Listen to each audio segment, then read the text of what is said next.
In my last video we uploaded on the channel, I investigated swing timing. We tried to test to see how long swings take. Some people theorize that swings are slower or faster depending on the player's stride or just in general their motion.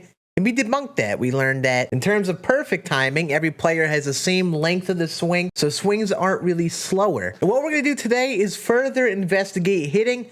I have some other things that I looked into to retest if they were factors. And we're going to go through quickly as many other aspects of the game that could affect your swing and see how much of an impact they actually have. Let's get into it.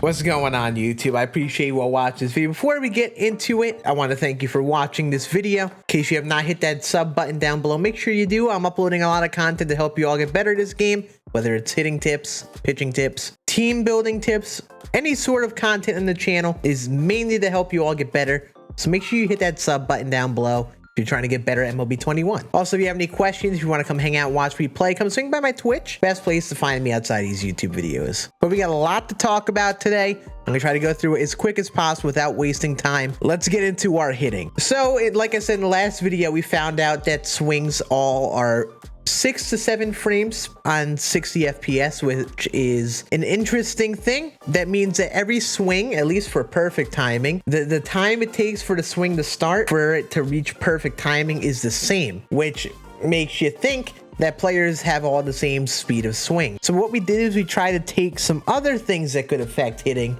see if we could prove or disprove them if they exist. Some of them are rumors thrown around the community. Some of them are just things that haven't 100% been confirmed, I feel like. So we're going to go through and test things and see how they are. First, let's look at power, normal, and contact swings. When you power swing, what happens is your PCI gets smaller. Obviously, you hit the ball harder, but your PCI gets smaller. When you contact swing, your PCI gets bigger. But normally you do not hit the ball as hard. At least that's how it's supposed to play. They did nerf this, I think, recently because I think that exit velocity was too high for contact swings for a while. I'm not going to look into that and specifically. We're going to look into the swing timing. Do contact and power swings affect your swing timing? So I recorded each swing, a power, normal, and contact swing. There's the power swing. Taking a look at these, they really don't look that much different. They look very similar to each other. I really don't notice that much of a difference. They're all perfect swings on fastballs from Jacob deGrom inside. So good to measure side by side with each other. Here they are in line. Let's take a look at them. They're virtually the same time. You see, they're all making contact in the same frame. So you would assume, you know, it's the same timing. Look at the bottom. Look at the shadow. Look at where his elbow moves like this. That's his swing starting. They start basically at the same time. You see that? They all do the same motion basically at the same time, or at least within the same frame. And then bang, they make contact at the same time. This difference is either non-existent or it's not noticeable. I don't think their swings are slower or faster based on power or contact swings. However, what I want to talk about, I'm going to be referring to this handbook that is in MLB The Show. So when you go into the start menu of any game, you go into your settings, hit control/guide. They actually have a typed out strategy guide in the start menu here, and it's actually really interesting. There's a whole lot in here that goes through some gameplay aspects. They say in here, it's most used for the power swing when the batter is ahead in the count or confident about his swing. They say that they're harder to time, they're harder to check, they have less plate coverage than regular swings. They are especially less effective at hitting pitches bordering or outside of the strike zone. But the power can turn a deep fly ball into a home run, a single into a double, or advance extra base runners. Okay, we want to look at that first wording there. Power swings are harder to time, harder to check, and have less plate coverage. They talk about a lot in here, timing windows. So I think dependent on the type of swing, it'll increase or decrease the timing window. So the larger the timing window, the bigger the window you have to hit, say, good timing, early contact, or just time up the ball to a point where you're making contact. So I think what they're saying here, they're harder to time. That means that the timing windows are smaller. So you have less of a window to get good timing with a power swing. Contact swing, to say they're easier to time, easier to check, and have more foul coverage than regular swings. So I think that means the PCIs get increased in size, like you see in the video. They're easier to time, so that timing window actually gets bigger, but they don't really hit the ball as hard. So I feel like it takes down that power rating. You're supposed to hit the ball with lower exit velocity. Obviously, this is an issue for most of the year. Contact swings were still being hit really, really hard. So I think they actually toned this down. I haven't been able to test this again. So in terms of what changes with power and contact swings, you see the timing of the swing isn't different. The windows you have, the time, so you have less of a window to get actually good swings with power swings. Timing should stay the same, like perfect timing on a power swing should be the same as a normal swing. And obviously you want to aim for perfect timing. But remember, those windows are shorter. So that means that like one thing that may be considered early with a normal swing, I would say, could be a complete swing and miss and be too early for a power swing. And the reverse with contact makes your PCI bigger. You don't hit the ball as hard, but you get the foul off more, increases those windows. So one thing that could be considered, say, too early for a normal swing could be early for a contact swing, allow you to foul off a pitch that you may not have been able to before. And going back to our gameplay, like I was saying, you could see as the pitch is coming in, you hit the button. As I hit the swing button, you see the PCI on the left gets smaller, PCI on the right gets bigger. Hitting power or contact does change the size of your PCI as is directly reflected there. So you're not going to foul off as many pitches with power swing in comparison to normal and contact. But overall, the timing is still the same, so we've definitely proven that theory for sure. That timing does not change based on the swing that you use. Now we look at swings between difficulties. So this is measuring the change between Legend, Hall of Fame, and All-Star, the main difficulties people are playing online. So how noticeable is the frame change in game? These are all perfect timed fastballs inside part of the plate. It's actually interesting looking at this. They look very close, but you could kind of tell a difference in game. Like you look at it in game, I feel like you could tell the difference at normal speed. But side by side, it really isn't that much of a difference. Like, look at that. It's like a 1 or 2 frame difference between where they're making contact. Swing start, I think, 1 frame off. So look at Judge on the left. Starts his swing at 21. Judge in the middle, 22 frames. Judge on the right, 23. They're all 1 frame off.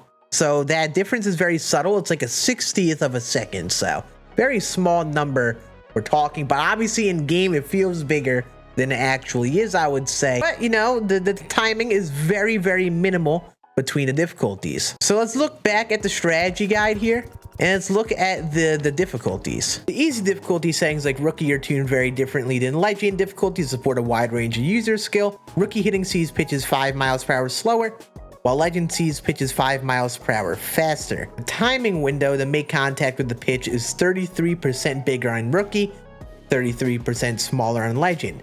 The PCI size is 21% bigger in Rookie and 21% smaller in Legend. So you compare Rookie to Legend, matter of pitch speeds here, to say that 5 mile per hour difference. This obviously explains differences between difficulties.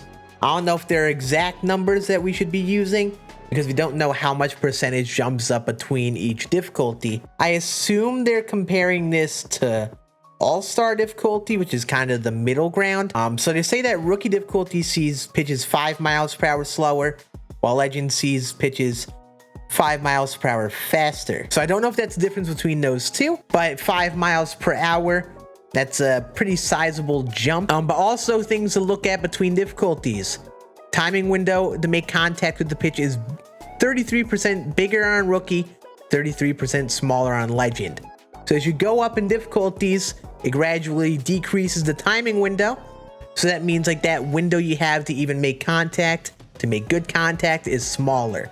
So that means that you have a lot more particular window to swing at to get good contact. And you got to remember the speeds are different too. Let's further investigate our swings. These are different pitches on the same pitch difficulty. So we're not jumping difficulties, we're changing velocity. Some people have said, or at least implied, that they think outlier or something like that could actually change pitch velocity and how it looks instead of like the actual number of the velocity. Like, for example, maybe a 102 mile per hour fastball with outlier looks a lot faster than a 102 mile per hour fastball without outlier. So with my testing, tested a couple things here. First, I tested some swings. Oh my God, perfect. Looking at the timing of this, obviously they're in slightly different locations, but these are fastballs right down the middle. They release the ball here. So Judge on the right with the 102 mile per hour fastball starts his swing 1 frame before the judge on the left swinging at the 99 or 100 mile per hour fastball. So a 2 to 3 mile per hour difference, very likely. I don't know what the velo of the left one was, but we know the one on the right is 102. So make a 1 or 2 frame difference. It's very subtle, but again, there is a very slight difference in velocity. You can't really throw a 102 mile per hour 4-seam fastball without outlier, I found. I remember outlier, you consistently throw at those above average velocities. That's a key thing. DeGrom consistently hits over 100 easily. A guy like Syndergaard here doesn't have outlier in that 4-seam. He can touch 100, but he's not going to hit that very consistently. This is what they look like side by side. Again, not too crazy, not much of a difference. Here it is with just the pitches. Again, 100 miles per hour versus 102. This is what they look like side by side. Really not much of a difference in timing. The numbers still add up to be 1 frame different. Over here, we did 2 different changeups. DeGrom throws an 88 mile per hour changeup while Syndergaard throws a 90 mile per hour. So a 2 mile per hour difference here on the changeups. Maybe this is a consideration of how much break the pitches have, could cause the pitches to seem slower. As you see, not much of a difference here. If you want to know how I measure these frames on these pitches, they are actually 2 frames off. Pitch comes in. Gotta look at where the strike zone appears. The strike zone appearing means the ball is caught. There is like a 1 frame difference. You see this? So since DeGrom pitches is slower, he is behind by 1 frame. So again, not that much of a difference. Really very negligible difference in my opinion between those two. And they're only 2 miles per hour different. It's about like within 1 to 2 frames, like within that range. Now we have curveballs. DeGrom's is 86, while Syndergaard's is 82. So there's a 4 mile per hour difference. There are 2 frames where DeGrom is ahead since his curveball is quicker. It is really subtle, not very easy to read. Like we're literally talking, not the biggest deal. 2 frames for 4 miles an hour. So number I kind of pick up is like 1 frame for about 2 miles per hour, give or take. So, I mean, obviously we're not measuring in frames, but like 1/60th of a second is basically 2 miles an hour. And you think about the timing between a 4-seam fastball and a really slow curveball, it could be a big deal, but it seems like this is consistent. It's a consistent trend we can pick up here. Now I think things like break or quirks really change that. Like if the pitch is coming in at a certain speed, it's actually coming at that speed. No other factors are affecting it. And finally, the last thing I want to look at here, I want to look at tendencies. And if this is still accurate, they had some interesting tidbits about the tendencies. As you see in the top of the screen here, it says that there are 5 classifications actually. You got extreme pull, whole field, opposite, and extreme opposite. So this is like the tendency of where they're hitting the ball. Most players are whole field hitters, as I see. You have a lot of pull hitters as well. While I was looking through this in game, it's tough to look at this in Diamond Dynasty. They don't show it on the player cards, but in the offline rosters, it shows on their player card what type of player they are. Could not find a single extreme opposite. I didn't even know that existed until I read this. Found a very little bit opposite field hitters, a lot of whole field, a lot of pull hitters, and a good amount of extreme pull. There aren't that many extreme opposite field hitters. So like, just for an example, you would expect a pull hitter to most likely hit the ball to the pull side of the field. So a righty would hit the ball mostly to left field. A lefty would mostly hit the ball to right field. A push hitter does the opposite. They would mostly hit the ball to the opposite field. So a righty would hit the ball to right field.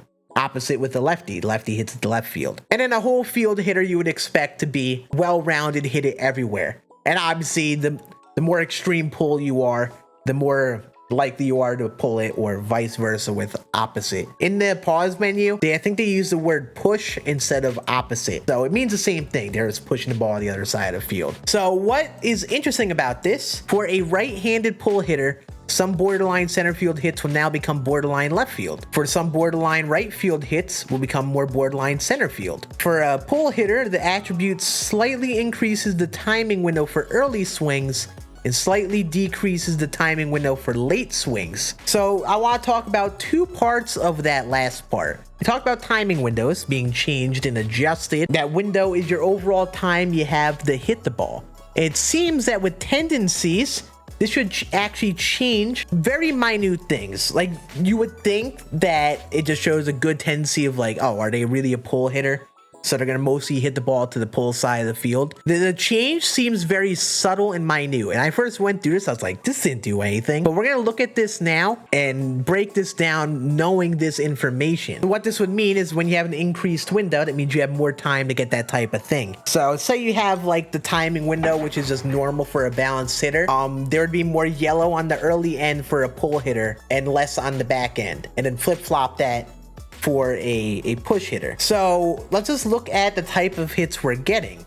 Are we getting a lot more hits on the later side of things with the push hitters?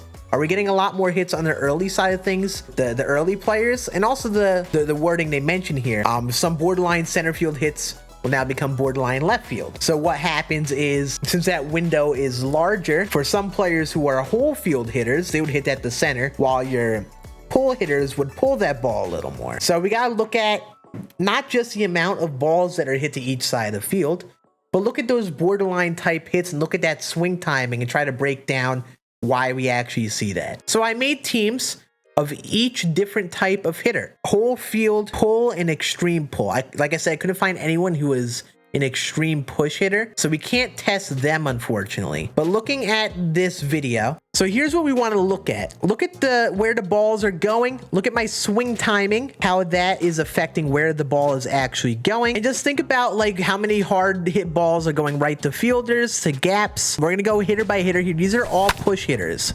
Not extreme push, but just push hitters. And you would expect a push hitter to be better at hitting the ball to the opposite field. These are all righties, so the chart perfectly lines up. Like they said in the strategy guide, though, some liners to the outfield may be slightly skewed to the right in comparison to others, which could have them find more gaps than others. But you see, the windows are adjusted. These dudes get late on the ball a lot, but not very late. So since those windows are bigger, I think they find a lot of those late fastball swings inside to land and hit grass instead of, you know, getting a very late or jammed on it. Which, if you're someone who's maybe late on fastballs consistently, this could be something worth using. They also hit the ball to right field really well. Like, they could be on the late side of stuff and they hit the ball right down the line. Like, Braun hit that late side of good, hit it right down the line. Aaron, late side of good, right down the line. Jimmy Fox, late side of good, basically all the way to right field. While I feel a lot of pull hitters or balance hitters would just hit the left center gap on that more often. If you're someone who's playing at, say, I don't know, Polo Grounds or a stadium like that, you may benefit from having that short right field with a righty hitter who is a push hitter. But you see, they're hitting hard liners and they're going to the right of a lot of fielders. That's the gap they're finding. They're going just a little bit to the right more than you may expect. Let's look at the balance hitters now. You see, Soriano pulled that and hit that really hard because that early window is bigger. And he hit that really hard. Since those push hitters have a smaller early window, they were not hitting the ball that hard like that normally. But these dudes will be more well-rounded.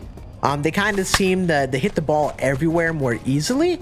They could really hit the ball hard on their pull side easily and more consistently than, you know, to the opposite field. But you see, they're just kind of hitting everywhere. You think about the type of hitter that could be up, though. Like, there could be slight differences on where these balls go. Like, look at this swing by Grady Sizemore. If that's a push hitter up, that probably hits a gap. You can see it was late side of good. This one hits the left side, the little bit of a gap to left center. He's the early side of good. But you see that basically, like, you look at the timing, it's basically directly affecting where the ball is going in most of these scenarios. Nothing much is really changing. They're hitting the ball hard to all fields, and they're getting a good amount of hits to all fields. There's no real crazy bias. Actually measured basically the same amount of hits to each side of the field here. And you see a good amount of really hard hit pulled balls, really hard hit opposite field hits. It felt like with the other ones, you saw a lot more skewing towards the opposite field. Dude's just well-rounded or finding some gaps, but differently. They don't have that. It doesn't seem like they have like that much curve on the ball. It seems like the ball just kind of goes straight, but I feel like those other type of hitters get a little bit of a curve. Now we have our pull hitters. This chart is a representation of what you would expect with a righty pull hitter.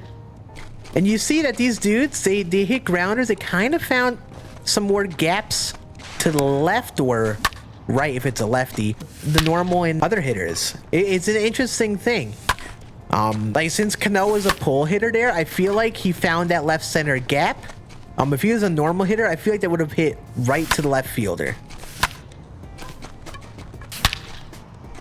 But yeah, you see these dudes are just kind of pulling the ball. They're finding some more gaps through the pull side of the field. I think because that early window is bigger. Those balls are being slightly skewed to the side on those squared up balls to the early side of things, which is allowing them to find more of those gaps. You know, they're hitting the ball just as hard as our balanced players. But you see, he got good timing on an away pitch there, and it went up the middle. But they could still hit the ball to the opposite field. Like, they hit the ball to all field still. But you see, that's a little bit closer to center field than probably a push hitter would have hit. Like, a lot of Hank Aaron and other dudes were hitting them more so down the line, the opposite field. It just feels like most of the swings are skewed towards the pull side a little more. This is probably the craziest hit down the line, but that's a pitch off the plate and late side of good. Now, I feel like that would have been a foul for a push hitter. But you see the trend that we're picking up here? They're hitting the ball very well to the pull side. And then our extreme pull, these are the previous hitters, but a whole nother level. They should really crush balls to the pull side like that one. Like, these dudes are hitting the ball really hard to the pull side because that early window is even bigger. But they can still hit the ball to the opposite field. But again, that late window is smaller. So, like, unless you square up one like this one with Giambi, you're not really hitting the ball as hard to the opposite field, it feels like, because you're a lot of times getting more of that late type swing. Since those late windows are smaller, you're getting punished more for being late or being on the later side of the ball. If you're on the earlier side of the ball, it feels like these dudes are getting rewarded a fair bit. But you get to any sort of late, it seems like the ball just kind of dies a bit more, which is interesting. I do actually notice the difference looking at this now. When I was first going through this, I was really unsure. I felt like I didn't notice a difference, but after reading that segment in game, I really do notice it. Like, these dudes are barely hitting things down the opposite field line. And if you want to see my final results of the numbers I compared, at first I called this inconclusive, you know. The swing timings I was putting up didn't really change anything. You would probably expect these pull hitters to hit more to the pull side, and somewhat like there were some trends they followed, but it felt like overall this wasn't the way to look at it. It just shows that, you know, they aren't gonna pull or push the ball more often, but there are, based on the same timings or same type of pitches that coming into the plate, some minute differences on where the ball lands, which could help them find more gaps or just help them hit the ball harder to each side of the field. So yes, I would like to say that tendencies 100% mean something. How much they mean, I'm not sure. I mean, it probably depends on the type of game. It's probably a game-by-game experience, but keep a look at the players you're using in Diamond Dynasty. Look in the start menu, see those tendencies, and take note of this, and notice if you pick up any of these trends. But yeah, that is going to be it. We just went through 5 different things in this video with swings and hitting and just the game in general. Hopefully this was fun to listen to me ramble on about for 20-30 minutes, however long this video comes down to. I mean, we got some crazy things we learned here,